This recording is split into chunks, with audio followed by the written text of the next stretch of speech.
가디언 문화유산연구원의 오승환 선생님 발표가 있겠습니다. 큰 박수 부탁드립니다. 네, 선배님들을 따라서 저도 마스크 좀 벗고 하겠습니다.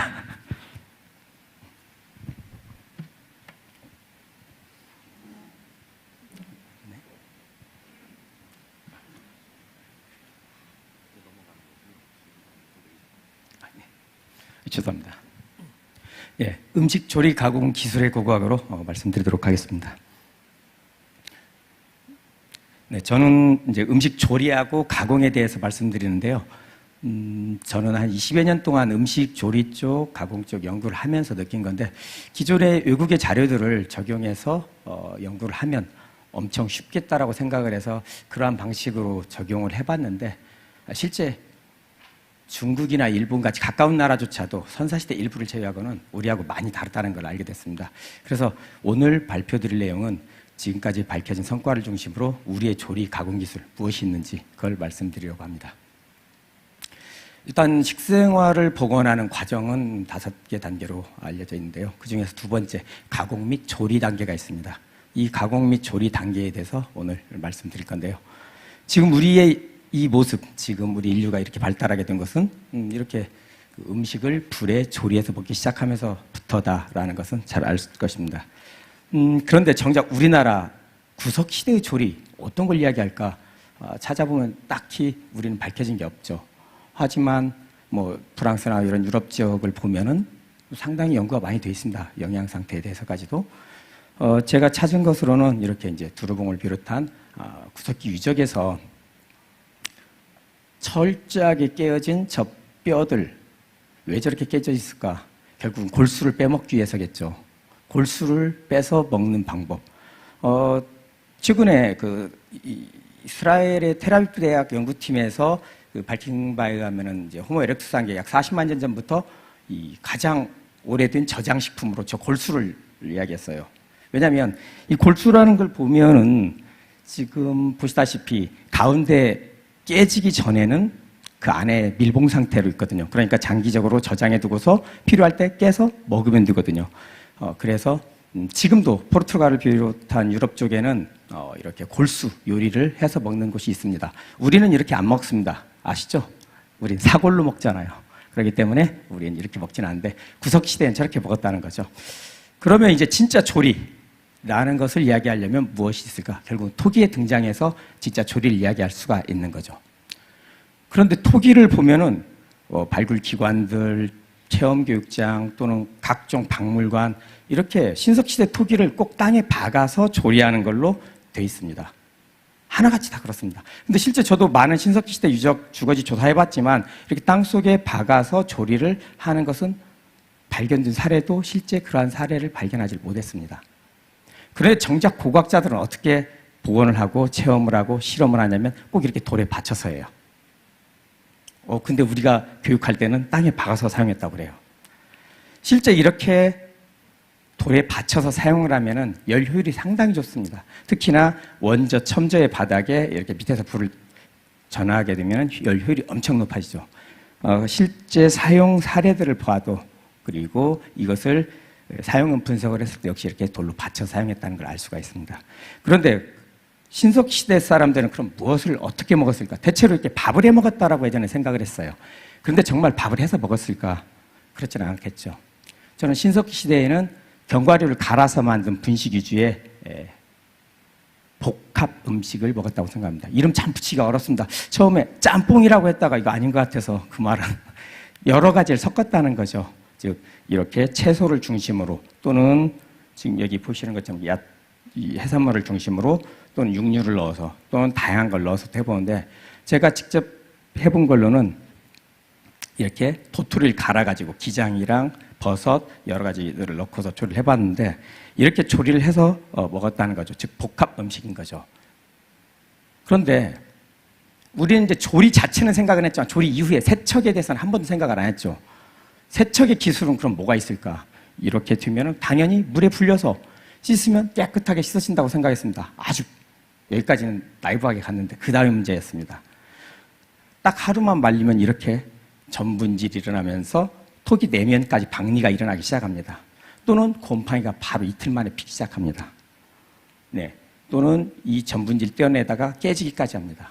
뭐 곰팡이 쓰는 건 아주 기본이고요. 이틀 이상 넘어가지 않아도 됩니다. 그런데 우리가 조리 후에 남아있는 탄화물질 신석기 톡이 보면은 이렇게 남아있죠. 왜 그랬을까? 제가 직접 실험한 걸 한번 보면은, 자, 지금 여기 보이시는 것처럼, 네. 이렇게 지금 한번 씻은 겁니다. 씻었는데도 이 정도예요. 이 전분질이 이렇게 붙어 있는 겁니다. 그래서 불 위에 20분 정도를 굴려서 태웁니다. 그러면은 지금 떨어진 게 이겁니다. 이렇게 쭉 돌려가면서 태운 다음에 톡톡톡 치면은 전체적으로 다 이 찌꺼기가 이렇게 몰리는 거 보이시죠? 이렇게 세척이 된다는 거죠. 그래서 단순 세척만이 아니라 이렇게 불에 굴려서 세척하는 방식이 신석시대에는 사용되었고 실제 의면흔에서도 확인되는 것들이 있습니다. 청동기 시대의 기술 혁신은 어떻게 보면 바닥에 세워서 조리하는 거죠. 기존에 받쳐서 조리할 수밖에 없었던 것이 이제 바닥에 세워놓고 조리하니까 상당히 발전한 것 같은데 문제가 있습니다. 자, 보시면 음식물은 밑바닥 거의 저부, 중부 이상에는 채워지지 않습니다. 끓어 넘치니까. 그런데 보시면 불길은 땔감에서부터 시작해서 동체 중부와 상부에만 때리게 됩니다. 즉, 열 효율이 엄청 떨어지는 거죠. 그래서 이렇게 보면은 많이 보셨다시피 전체가 끓음이 생겨버립니다. 일본의 자료를 보면은 이 하얀 부분이 땅에 묻어서 했기 때문에 그랬다라고 해서 저도 예전에 그런 줄 알았어요. 근데 실제 실험을 해보면요. 이렇게 실제 고열, 400도 이상의 고열이 받은 부분만 산화가 되고 나머지, 이것도 400도 이상 불에 닿으면 또 사라집니다. 자, 이렇게 나타난다는 거죠. 왜 그럴까? 바로 여기에 비밀이 있었던 거죠. 실험을 해보니까 실제 바로 이렇게 수트로, 수처럼, 숯이란 표현이 좀 그렇긴 한데 수처럼 작은 잔불로 조리를 해야만 이 불길이 여기에 닿는 거죠. 그런데 여기에 땔감을 더 올리게 되면은 이제 불길은 거세지면서 여기에만 주로 불이 닿게 되어서 효율이 떨어지는 거죠. 그러면 청동기 시대는 이제 밥을 먹었겠지라고 생각하고 이렇게 많이들 하시죠. 밥을 지으면 조리엄만 청동기 시대까지도 여전히 복합 음식입니다. 즉 곡물이 좀 더 많이 들어가죠. 이제 농사를 짓고 하니까 입식의 형태, 밥알이 살아있는 거 좋죠. 아까처럼 가루 형태의 전분이 아니라 제가 이제 실험한 걸 보면은 뭐 조개라든지 여러 가지가 들어간 조리이고요. 실제 이건 분석을 해봐도 역시 복합 음식으로 나타나는 거고요. 그래서 청동기 시대의 음식은 역시 아직 밥과 반찬에 구분 안 되는 복합 음식이지만 곡식의 알갱이가 살아있는 입식 형태의 음식이라는 걸 알 수가 있습니다. 즉 신석기 시대에는 밑에서 불을, 청동기 시대에는 잔불을 이용해서 조리를 하는 방식이었다는 걸 알 수 있습니다. 사실 민족지 조사나 고대의 또는 최근에까지도 많은 자료들을 보면 뭐 볼리비아라든지 뭐 여러 그 필리핀, 이 동남아 지역을 봐도 다 원저입니다. 조리 용기들은. 이 원저가 불을 가장 효율적으로 받을 수 있고 그 자체가 서 있지 못하니까 띄울 수밖에 없으니까 효율을 높이기 위해서죠. 진정한 혁신은 바로 원삼국 시대입니다. 원삼국 시대부터 혁신이 나타나는 건 바로 시루와 부뚜막의 등장입니다. 조리 시설과 도구가 바뀌는 거죠. 이게 뭐가 혁신일까요? 일단은 부뚜막과 시루는 고대에는 항상 같이 나옵니다. 이거 우리나라, 일본, 뭐 단결 끌어놓고가 뭐 중국, 흉노 다 똑같습니다. 그런데 이 솥받침이 받쳐주는 겁니다. 이 무게를 지탱할 수 있게.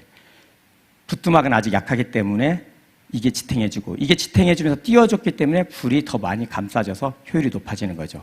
물을 끓여서 밥을 하는 방식으로 가는데, 자, 저희 실험한 건데, 보시면 장난형 토기 또는 장동홍이라고 하는 이 토기가 그냥 그대로 여기다 밥만 지어도 되는데 왜 굳이 힘들게 이럴까? 많은 고민을 해봤습니다. 실제 보면 근데 이 긴 토기에는 물만 끓이지 밥을 한 흔적이 없습니다. 결국 왜 그랬는지는 이따 말씀드리겠지만 밥은 이 시루에 짓는 거죠. 쪄서 이렇게 짓는 거죠. 자, 밥을 짓고 나면 이제 반찬이나 뭐 조리할 게 없습니다. 결국 이 앞에서 청동기 시대의 잔불에 조리하던 패턴이 여기에도 그대로 이어져서 이 작은 신발에 음식을 조리하는 거죠. 반찬, 국, 찌개, 뭐 나물을 데운다든지 뭐 이런 것들이 여기서 일어나는 거죠. 자, 보시면 청동기 시대에 비해서 신발은 엄청 작아졌습니다. 조리를 하는 용기가. 왜 그럴까요? 이제 아궁이 앞으로 들어갔다 나왔다를 해야 되기 때문에 키가 작아져야 돼요. 그리고 넘어지면 안 되기 때문에 바닥은 더 평평하고 넓어지는 겁니다. 여기에 더 편리함을 덧붙여서 이제 손잡이를 달아서 넣고 빼기가 편해지게까지 가는 거죠. 자, 보셨죠? 이제 주식과 부식, 밥과 반찬으로 분리가 되는 겁니다. 이제부터 밥 외에 반찬 그릇이 나오는 거예요. 반찬 그릇의 등장, 식기의 분화가 시작되는 겁니다. 너의 밥그릇, 나의 밥그릇, 이제 밥그릇이 분화가 되는 겁니다. 이걸 다 모아내려면 어떻게 해야 되죠? 상이 필요하죠. 밥상이 등장합니다. 먹기 위해서 숟가락이 들어와야 되겠죠? 식사 예법이 시작되는 겁니다. 식사 에티켓이라는 게 이때부터 시작된 겁니다. 이거 없었으면 되게 편하게 살았을 텐데요. 밥상머리 교육을 받으면 살다 보면 그러지 않습니까? 자, 결국은 이렇게 세 가지 패턴으로 밥을 만들고 반찬을 만드는 방식으로 간다는 거죠. 통일신라와 고려시대가 되면 또 다른 혁신이 하나 있습니다. 자, 쇠솥을 사용하는 거예요. 쇠솥을 사용하게 되니까 이 전이라고 하는 이 부분으로 걸치게 돼요. 자, 솥받침 없습니다. 이제 이 무게를 버텨야 되기 때문에 부뚜막은 다 돌로 만들어지고 튼튼해집니다. 그리고 솥받침이 없으니까 여기에서 모든 조리가 됩니다. 기존의 장동홍의 형태에서 변화가 확실히 바뀌지는 못하죠. 형태는 기본적으로 길쭉하게 여전히 이어지고 있죠. 하지만 생각해보니 통일신라까지는 여기에서 그래도 반찬 조리를 할 텐데 얘만 밥 지으면 뭘 하지? 바로 다리가 달린 노구솥이 이때 등장을 하는 겁니다. 노구솥을 뗐는데 조선시대가 되면 진정한 혁신, 어쩌 보면은 패러다임이 변화하는 때입니다. 왜냐하면 이제 전면적인 바닥에 난방 구조를 바뀝니다. 이렇게 되면 아궁이도 넓어지게 돼요. 어떻게 되죠? 당연히 솥도 넓어질 수밖에 없는 거죠. 하나만 거나요? 여러 개를 거는 거죠. 그러니까 다양한 조리가 가능합니다. 밥도 찌개도 물도 끓이고 노구소는 이제 조선시대가 되면 사라지는 게 이때부터입니다. 당연히 필요가 없어지는 거죠.